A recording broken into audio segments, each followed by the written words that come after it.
ज़रा मुल्क की मौजूदा सिक्योरिटी सूरत हाल का तज्जिया लेते हैं। दिफाई तज्जिया का जनरल रिटायर्ड नईम लोधी साहब ने हमें ज्वाइन किया। बहुत शुक्रिया नईम साहब।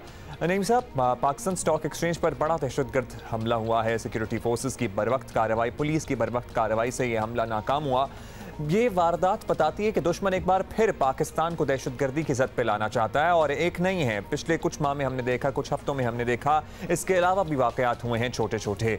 क्या ऐसा मसला है इस वक्त हमारे दुश्मनों को हमसे कि दोबारा से वो जो अमन हमने कायम किया है उसको सबोताश करने की कोशिश की जा रही है? जी बहुत शुक्रिया। सबसे पहले तो मेरा ख्याल आज का प्रोग्राम शुरू करना चाहिए पाकिस्तान जिंदाबाद कहकर। बिल्कुल, क्योंकि जिस तरीके से स्टॉक एक्सचेंज की सिक्योरिटी, वहाँ की पुलिस और रेंजर्स ने उनको मार गिराया और उनका मंसूबा खाक में मिला दिया, अपनी कुर्बानियाँ देकर, शहादतें भी देनी पड़ी। तो ये मेरा ख्याल बड़ा बरवक्त एक्शन था, बड़ा इफेक्टिव एक्शन था। मुबारकबाद मेरा ख्याल तमाम उन अदारों को जिनकी काविश से ये हुआ। जहाँ तक ये दुश्मन के मामलात हैं, ये तो मेरा ख्याल है कि काफ़ी अरसे से चले आ रहे हैं।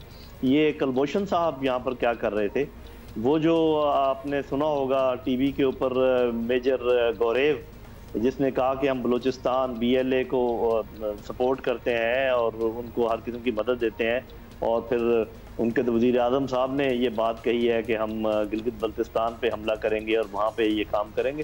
तो इसमें तो कोई शक व शुबा नहीं होना चाहिए कि दुश्मन है कौन और इस्तेमाल किसको कर रहा है और कौन लोग इस्तेमाल हो रहे हैं। ये तो उनका पुराना वतीरा है और वो चले आ रहे हैं। अलबत्ता हमें अपने जो रवैया है उसको ज़रूर देखना चाहिए कि हम लगातार बात कर रहे हैं अमन की। ठीक है, अमन ही सबका होना चाहिए मतमैन नज़र, और अमन की तरफ ही तमाम काविशें और कोशिशें होनी चाहिए।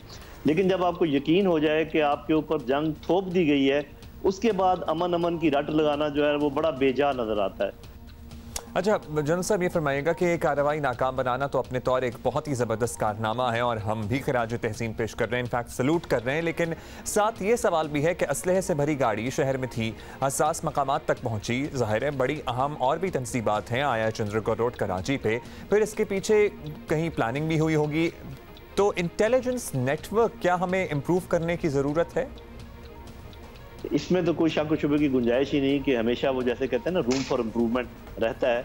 लेकिन हमें ज़हन में ये भी रखना चाहिए कि पिछले 1-2 माह में कितने मंसूबे ऐसे थे जो कि नाकाम बनाए गए, बहुत सारे लोग पकड़े गए, नेटवर्क्स पकड़े गए, और ये भी हमें ज़हन में रखना चाहिए। फिर भी ऐसा होता है कि कोई एक आध जो है ना मामला निकल आता है, लेकिन मैं आपसे इत्तफाक करता हूँ इस बात पर कि जब भी कोई इवेंट हो तो पूरा सिस्टम को रिव्यू करना ज़रूरी है कि ऐसा क्यों हुआ, क्यों हम उसको डिटेक्ट नहीं कर पाए, और आइंदा में कौन से ऐसे काम करने चाहिए जिससे कि और मजबूती आए हमारे इंटेलिजेंस नेटवर्क में।